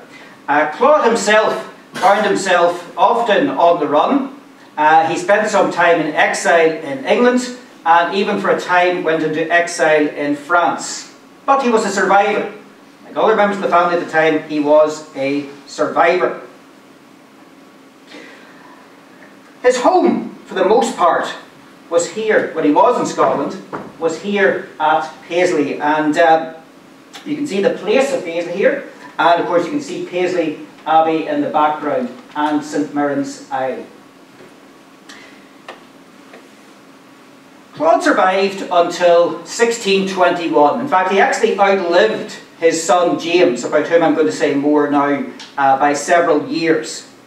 So in fact, whenever Claude died, the lands did not pass to his son directly, they actually passed to his grandson, the second Earl of Abercorn. Now, opinions on his life story have varied. One account in the period of Scotland of 1813 described him as a brave and gallant gentleman of steady honour and unspotted integrity. However, in 1586 he was called by an Englishman, he was described as ambitious, cruel and dissembling. In the Oxford Dictionary of National Biography, it says that for Claude to have survived it all, even if at the expense of his sanity, represents a considerable personal triumph. And he attributes this to his pliability, courage and wit. He certainly had an instinct for survival. And here we can see a very fine portrait of him, which is in the family's possession. And we actually have a record, there's a letter here in PRONI from I think 1747, in which the then Earl of Abercorn, the 8th Earl of Abercorn, is giving instructions as to its purchase by him. It had been gone out of the family's possession for a time, and the 8th Earl was the one who purchased this portrait and brought it back into the the family's possessions. So it's a very interesting letter, actually, in terms of the instructions and how much was to be paid for the portrait. The story of the Hamiltons in Ireland really begins with James, the eldest son of Claude. Born in 1575, his earliest years were far from settled due to his father's escapades, and due in part from his father's withdrawal from public life, he was drawn ever more closely into royal circles and court life in Scotland. He was probably the James Hamilton who was MP for Linlithgow in 1597. Certainly in 1598 he was appointed a Privy Councillor and a Groom of the Bedchamber by James VI, and in November 1600 he was appointed Sheriff of Linlithgow. In July 1601 he received a charter of the lands of Abercorn in Linlithgowshire, and in April 1603 was created Lord of Abercorn. And if we flick up this map by Timothy Pont of 1630, we can see Abercorn just here on the shores of the Firth of Forth. Interesting, Timothy Pont was actually applied for land in Ulster as part of the plantation scheme. The famous cartographer, but he didn't receive lands in the end. By April 1603, of course, when created Lord of Abercorn, James VI of Scotland had succeeded to the English throne on the death of his cousin, Queen Elizabeth. Now, the closeness of Abercorn's connection with the king is reflected in the fact that he was appointed a commissioner from Scotland in the ultimately unsuccessful negotiations to try and effect a political union with England. For this, and for other services, he was awarded the Earldom of Abercorn on the 10th of July 1606. Subsequent duties undertaken by him include his appointment to a commission to, quote, to impose civility, obedience and true religion in the Hebrides. Now, by 1610, plans were already underway to introduce and put into effect a plantation in Ulster. Following the flight of the Earls of 1607, when two of the leading figures in the Irish community in Ulster departed for the continent, with about 100 of their followers, the government embarked upon a scheme of plantations. Lands were confiscated from these and other Irish lords, and for the most part parcelled out into compact estates to a variety of different grantees.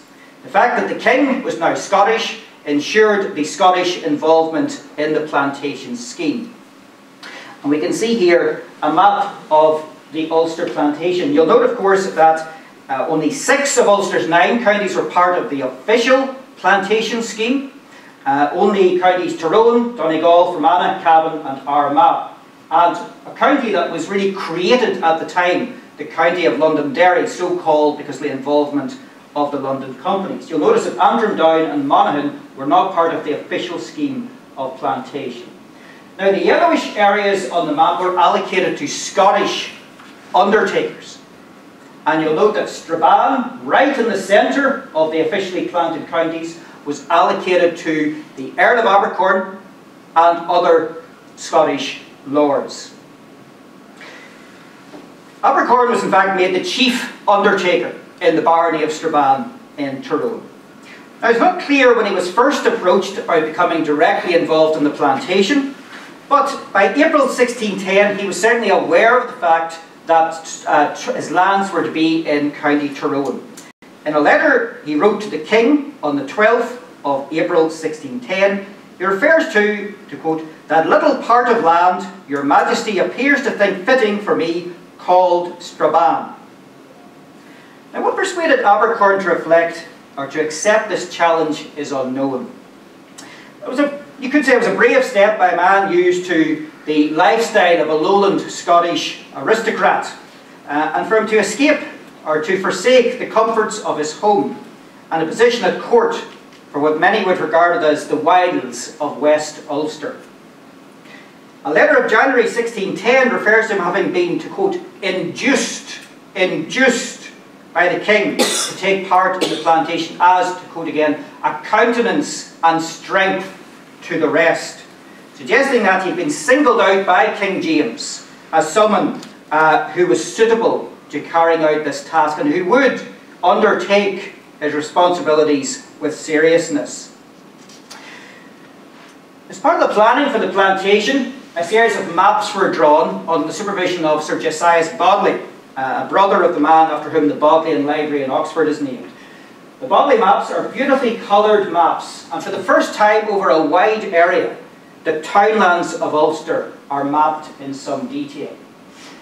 And this is the map showing part of the lands in the barony of Strabane, and in particular the lands allocated to James Hamilton, 1st Earl of Abercorn. So first of all, we have here the manor or proportion of Donalaw. And then down here, we have the manor or proportion of Strabane. These were 2 blocks of land allocated to James Hamilton, 1st Earl of Abercorn. And crucially, if we focus in here, what I'm doing is I'm going just right into, it's actually the next map, but just right into Strabane, just to here, and you'll see the town of Strabane. And it's not insignificant that the town of Strabane was allocated to James Hamilton, Earl of Abercorn, because in many ways what we see in the plantation is the substitution of old lords for new. And in a very symbolic way, places of strength in the old order were now places of strength in the new. Strabane was the seat of power of a branch of the O'Neills in the late 16th century, and in particular it was the castle of Turlough Leanach O'Neill. And he was Lord of the O'Neills from late 1560s through to the or rather the early 1590s. So in a sense, because this had been a place of strength to the O'Neills, it now becomes a place of strength to the Hamiltons. If we look in more detail just at the barony of Strabane and this map, we can see again the manor of Donalaw. And again, no coincidence, Donalaw had also been a place of strength in the pre-plantation period. The O'Neills had a castle at Donalaw, right on the shores, or the banks rather, of the River Foyle. And there we have Strabane. Now you could say that the plantation Strabane barony was very much a family affair, because not only did we have the Earl of Abercorn here and here, we had his brother George, Sir George Hamilton of Greenlaw, in Scotland receives the proportion of Lardy of Cloughogle, or sometimes known as Cloughogle. We have the Earl's, another brother of the Earl, Sir Claude Hamilton of Shawfield, receiving the proportions of Killaney and Eden. And you might think Eden is absolutely enormous, but it does take in a large swathe of the Sperrin Mountains, so agriculturally unproductive land. Over here at Sheen, this proportion was granted to Sir Thomas Boyd, who was the 1st Earl of Abercorn's brother-in-law. Now there were some others involved in the plantation scheme as well. Derry Wood, for example, was owned by a George Hamilton of Binning in Scotland. At a fairly early stage, he sold out to Sir George Hamilton of Greenlaw.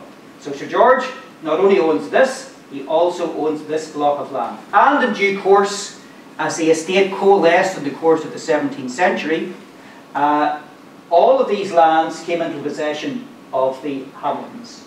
And it's on this proportion that Barnescourt was built in the 18th century, and that's still, of course, the seat of the family.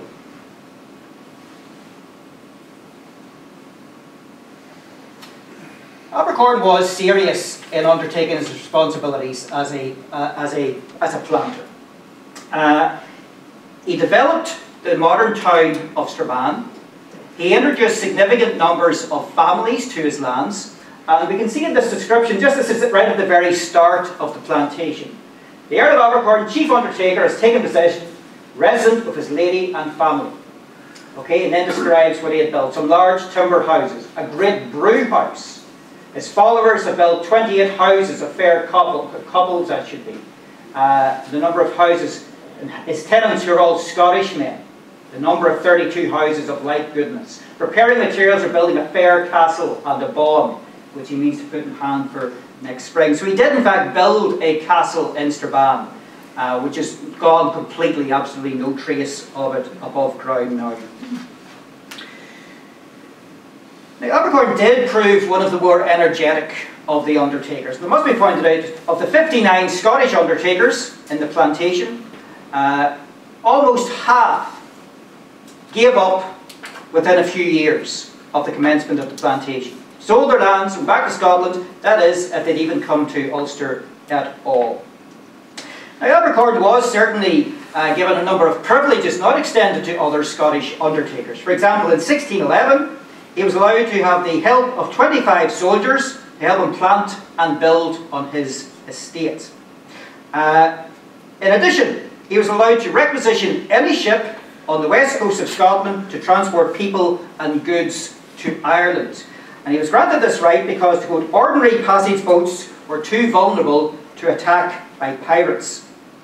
In 1613, he was consulted about the possibility of establishing a ferry service between Scotland and Ireland, which would be regulated through specific ports. And using a ship called the Gift of God, Abercorn himself exported agricultural produce from Strabane to Scotland.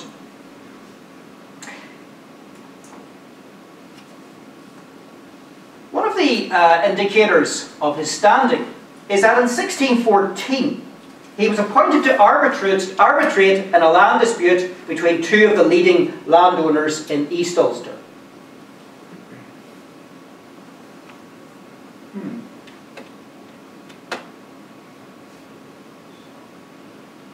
Why is that not appearing?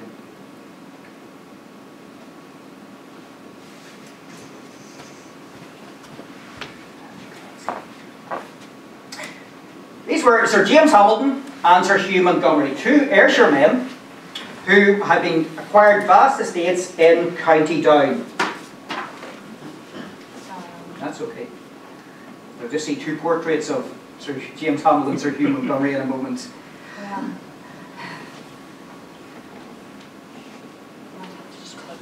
That's okay. So in 1614, Abercorn is sent into County Down to try and settle a dispute between Hamilton and Montgomery. Interestingly, just when he arrived in September, he wrote that he observed while out hunting 2,000 well-armed men. He was also so impressed with the castle that Sir James Hamilton had built at Killyleagh that he described it as without equal anywhere in the north of Ireland.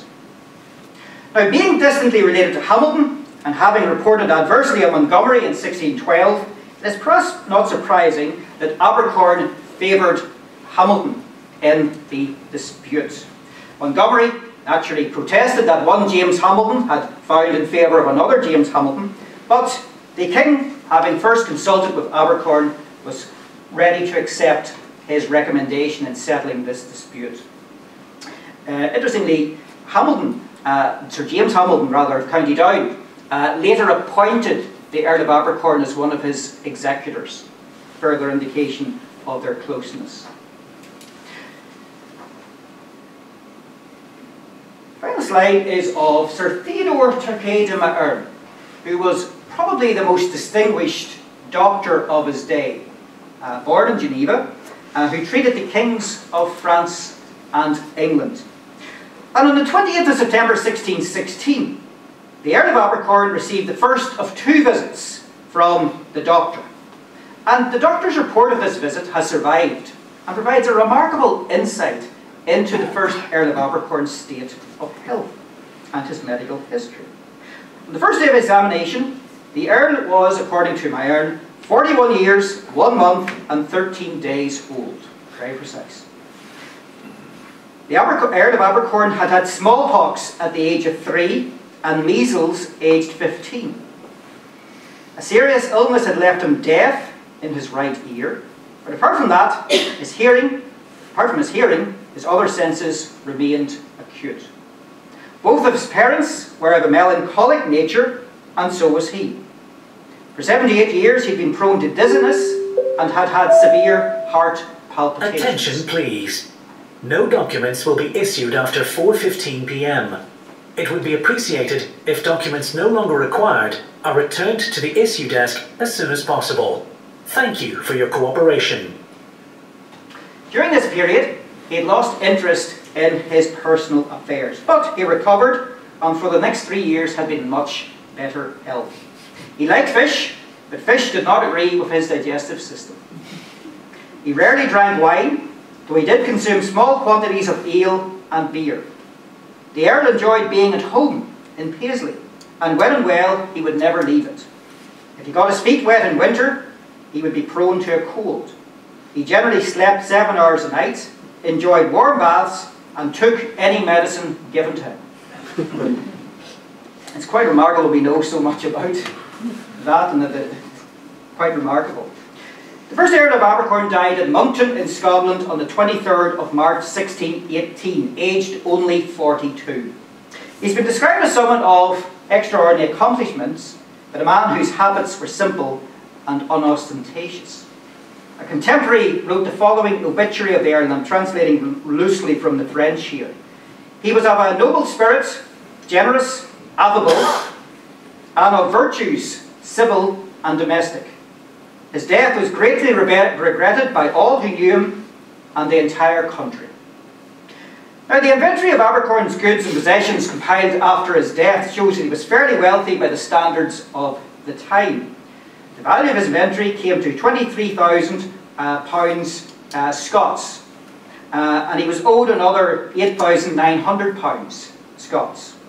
However, his debts amounted to £23,800 Scots, leaving only about the sterling equivalent of £700. Nonetheless, he was among Scotland's richer landlords. By way of comparison, one of the other Scottish grantees of lands in Ulster, Lord Burleigh of Balfour, left an estate of only £60 sterling when he died in 1619.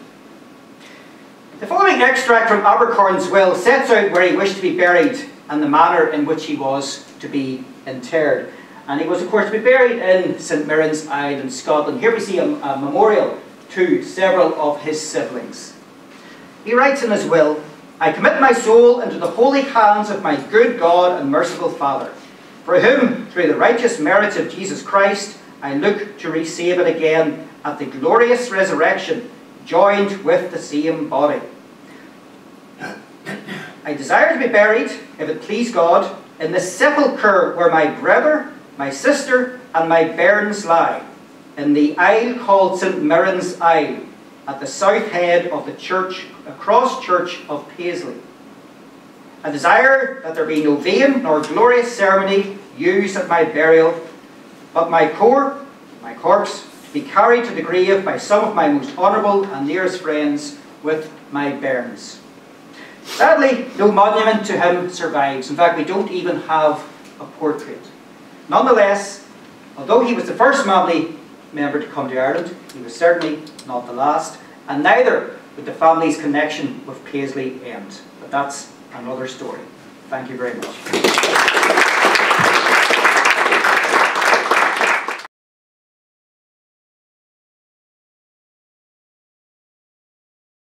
Good afternoon, ladies and gentlemen, and so this is really a coda to William's talk, and maybe a little bit of reflection on the importance of the day,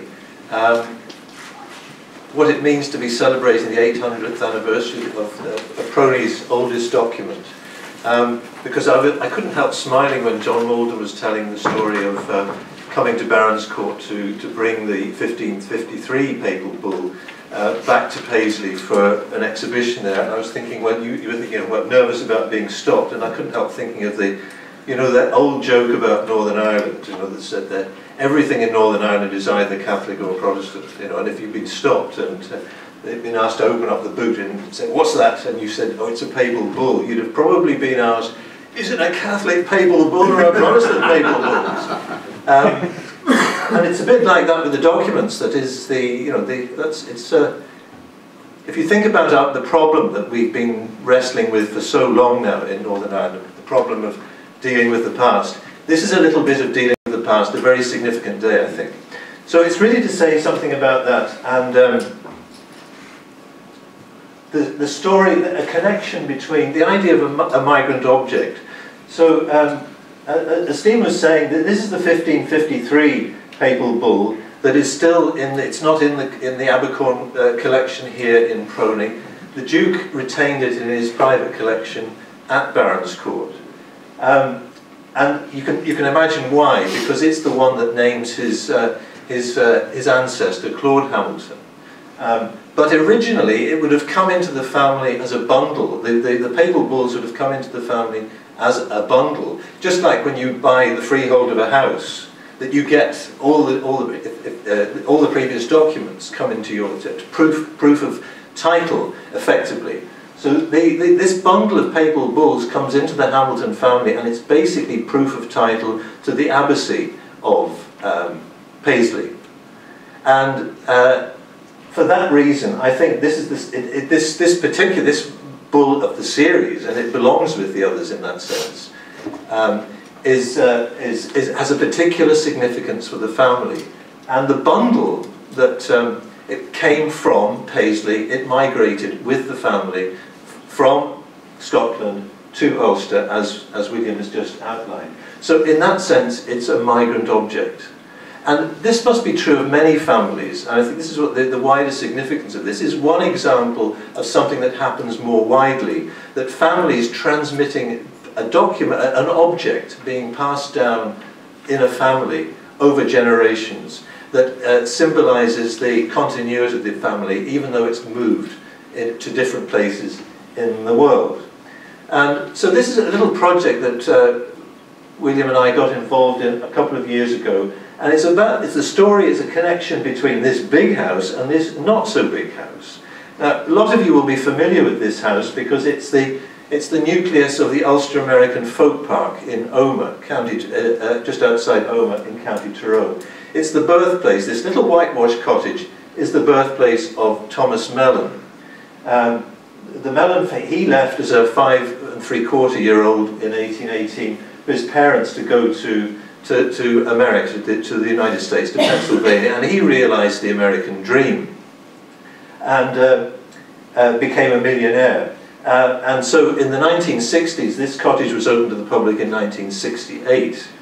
And there's a connection between these two that I want to explore. There's not time to go into the whole story, but in the Melon family, their equivalent of the papal bull is this walking stick, this cane, which is now on display in the Ulster American Folk Park, it having been passed down in the Melon family from their earliest known ancestor, Archibald Melon, who, according to the Melon family tradition, arrived in West Tyrone sometime after 1660.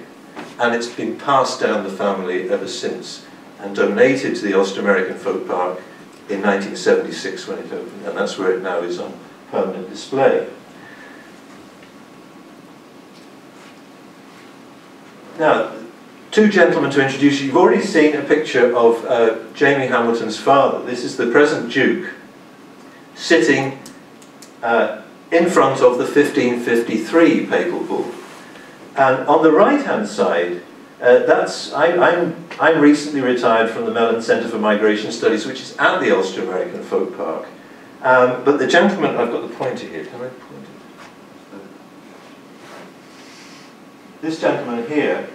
This is the descendant, this is Thomas Melon's bust that we have in the library there, and this is his great-great-grandson, James Ross Melon II. Now, both these gentlemen, the Duke here, I think these two gentlemen first met in 1968 at the opening of the Melon cottage. It was then a National Trust property. Am I right? You're not shaking your head in disagreement, William, that's good. I think that's when they first met, and they've been friends ever since.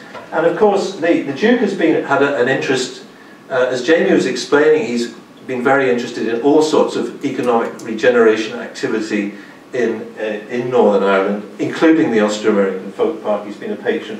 And James Ross Melon, of course, it was the Melon family that provided match funding that enabled the Ulster American Folk Park to get going.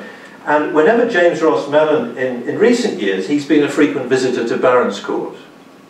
And the two of them get on very well. Now this story starts, I think it was in 2011, when J. Melon came to visit us in the Folk Park, and he was staying at Baronscourt, and I got invited to dinner with them. And after dinner, the Duchess, I think, retired, and the Duke pulled out the papal bull. He said, "Jay, have a look at this." And Jay got very interested. We're poring over it and trying to make it out. And of course, it is in good condition, but late medieval Latin is a bit more difficult than the earlier classical Latin, and not much headway was made. But Jay said, wouldn't it be great to get this translated? So we tucked that away, and the Duke then was very interested in getting this put on public display. He had the idea he'd like it displayed in one of the national museums, but unfortunately that hasn't so far proved possible. But we did undertake this project in the meantime to try and make it accessible, this particular bull.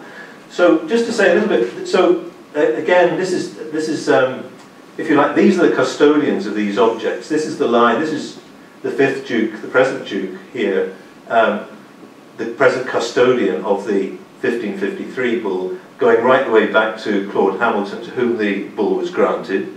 And this is James Ross Melon II, and these are his ancestors, right back to his earliest ancestor, whom this is believed to have belonged to. So a migrant object that's come from Scotland to Ulster, and a cane that has possibly come from Scotland to Ulster and then gone on to America, to Pennsylvania, and then come back to Tyrone. Now, this is the entertainment. There's nothing more entertaining than watching somebody try to demonstrate a website live. But we created a website using GIS. So this is the Geographical Information Systems technology. The GIS is this not? Have I got to press the?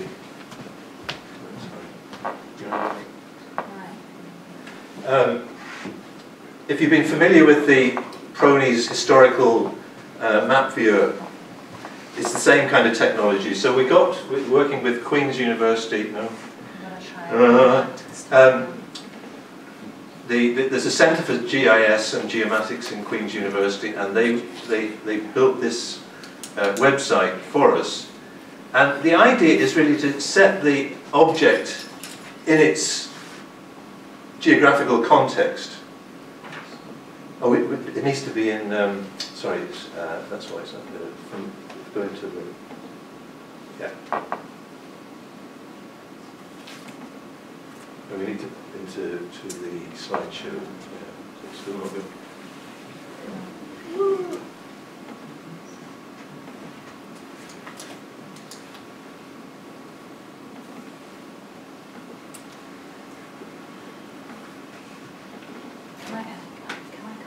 Well, I can plug the book. There's a forthcoming book in the autumn, and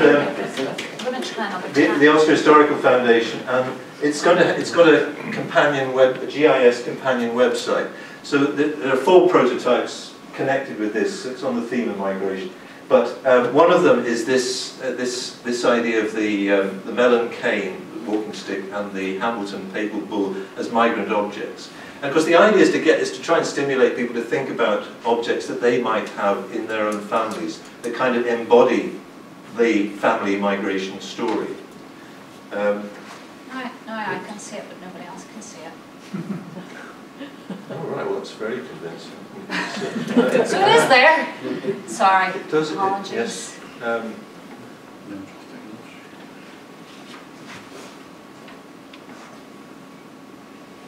not sure whether... Yeah. Oh. I might have to call in some IT reinforcements, Brian, sorry. We'll go back to the PowerPoint. Yeah, I'll put that back up. I'll bluff away. Sorry.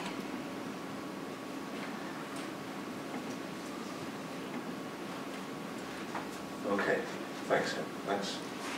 Right. So that's the. So there's a link there. If you want to pursue that, that was the whole idea. Right. Well, this was going to be my finale, so I'll do it now because we're getting close to the end anyway. But to think about the significance of a document like this, so this is Jamie's. He's gone, see, but this is his great grandfather. Is it, William? Well, 3 greats. It's great-great-grandfather. It's great-great-grandfather. It's great-great-grandfather. And this is, so this is at the church at Barons Court. And what's the Duke doing? He's signing the Ulster Covenant in 1912. So again, it's a reminder of how political contexts change. The last thing on the Duke's mind there in 1912 was probably getting his Papal Bull into the Ulster Museum. Well, not that the Ulster Museum was called the Belfast Museum, or on public display. And there's a long history in the background here. This is Martin Luther in 1521, showing the Pope what he thought of his Papal Bull in Wittenberg. So the point that I'm trying to make is that there's a long, complicated history. Wasn't it interesting listening to Jamie talking about the Siege of Derry, 1689, where his ancestors, one of them's on the outside and the other one's on the inside, and on opposite sides. The Hamiltons are coming into, this is counterintuitive for a lot of people's sense of the history of this part of Ireland, that they're coming in as planters, but they're Catholics at that stage. And then there's this tension between the sides of the family, and it's resolved in one particular way. But we've got to the point now, in the early 21st century, where this can be talked about in a way that's very helpful to what the wider project of reconciliation in this society is. I can just one thing we've been able to do in the GIS is to try and explore the relationship between these two estates. So the Melons are living on the Blessington estate, on the Mountjoy estate, but that abuts, it marches with the Barons Court estate, the Abercorn estate. So what we were able to do in GIS is layer these two maps. So this on the right-hand side, this is the Blessington estate map done in 1846. The green up here is the Mountjoy forest, and this is all the lands of the Abercorn lands. I think I got it right. No, this is the Abercorn lands here, and this is an estate map of the Abercorn estate in 1804. And so well, we can't demonstrate it. But what the new digital technology enables you to do is to layer these two maps, put them on in relation to each other, and explore then just how close. And you're going to try and. We're going to try. You're trying to do something. For this, do you want to go back to one where it was at? Yes. There's the link. That's the link. But I think we need to get into this. We're in this function. So you can't let me get a copy of it? Yes, I don't copy of it. I think I have it. There. That's what I want to do. Right.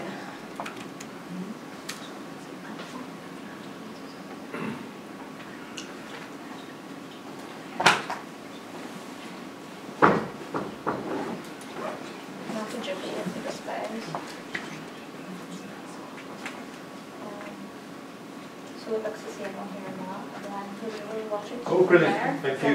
Thank you very much. Thank you. Okay. So this is the home page, and you go over here to two migrant objects and come over here, and you get three options, and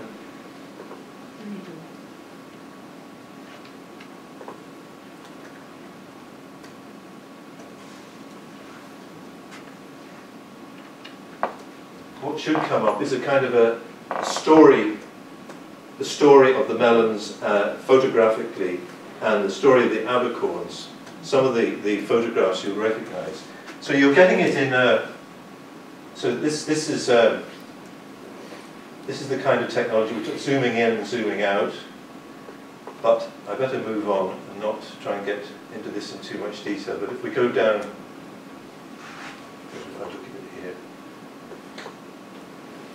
Okay, you've seen this one before. So William's book,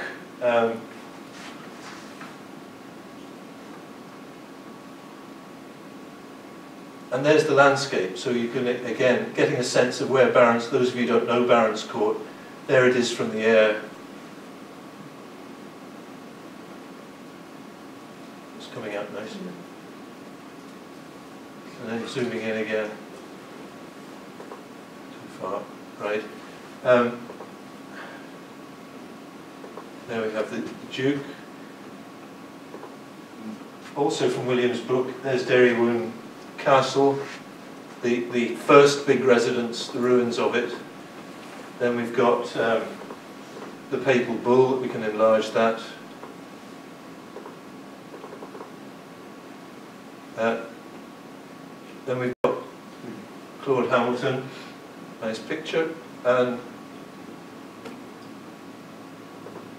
so here we have, again, looking at, John was showing us earlier, the Paisley in context.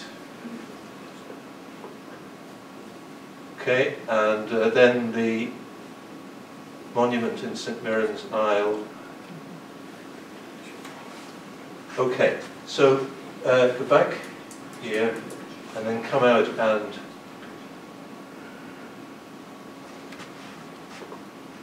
I better get this bit in, because this is the back to Jay's Melon point about, wouldn't it be nice if we knew what this meant? And then you realise just how difficult it is to find, well, it wasn't straightforward to find expertise. Not so many people doing the classics anymore. So we consulted Professor Dorvit Brune in Glasgow University, who put us in touch with one of his doctoral students who's working on this kind of Latin. And he very kindly worked on this project to, now I don't know how to get the bars down the side, because I did press. Okay, thanks. Okay, so we presented this to the Duke when he came to visit us in 2016. And it's a translation by Charles Mitchell of the University of Glasgow. So there we have the Latin text, which is taken from the published version, and then he provides the, I just thought maybe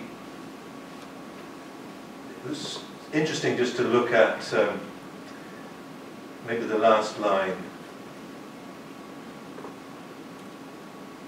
Since we started off with a dispute about dates, so there you are.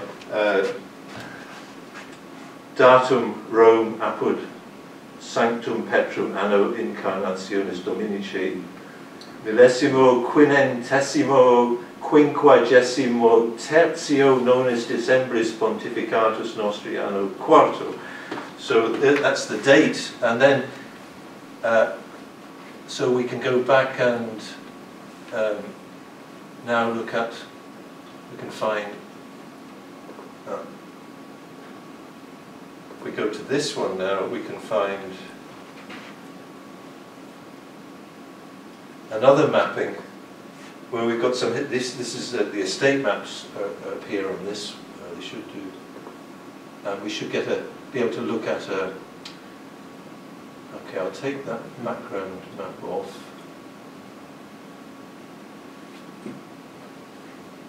Okay, and then we go in a little bit. So we see the points. So we see the way the two maps have not been reorientated; they've been geo-rectified, so that we see. Come out of it. So here we have. This is the folk park here, the townland of Castletown. This is the Barons Court domain. And if we go in, if we click on that, Claude Hamilton's Papal Bull, you get a little bit of information about the bull. And if you click on more information,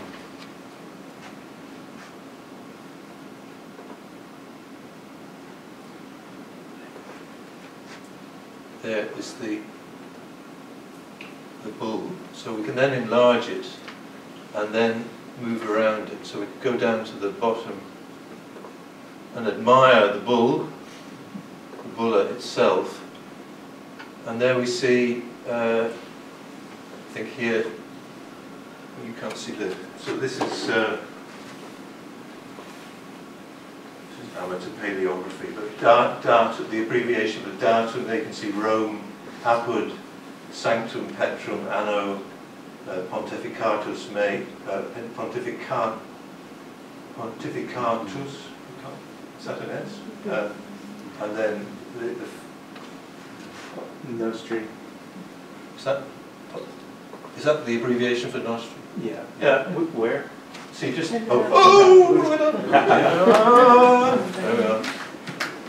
Yeah. Matthew, come and explain. Well, it's actually almost exactly like our 1219 bull. So, from left to right, Pontificatus Nostri, our pontificate. Yeah. Anno Quarto, the 4th year of our pontificate. Yeah. So, just like a king, they date based on, from the day in which they're raised to the throne. Yeah, and St. Peter. Okay, yeah. So just to finish off with having a look at the top line, because Matthew drew attention to the ornamented initials, and if I can, there. So you've got really this is a big J, and this is a big D. So this is, I think, why the Duke is so attached to this document, because if we go in, let's see.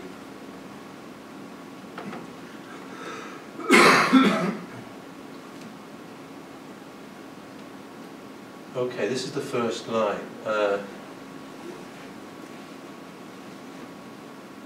So I think this says Julius. This is the massive big J for Julius. Now you keep me right, Matthew. This is the abbreviation for bishop, episcopus. Yeah, that's right. Yeah. And then it says servus servorum Dei. Yeah. And then servant of the servants of God. And then. And this is a oh! What happened? There, just go back to the PowerPoint. Yeah, very good. Oh, just being too. So this. Right. We'll go back to the top, and then I will stop. It's again exactly like the 13th century. Yeah. But it's the excitement, I think, of seeing the name that you are connected with that gets so many people that do family history excited. And here is the if I can get it. So this is there it is. No. There it is. Okay. Claudio. So this is Delecto Filio. And there's the C, this is Laudio,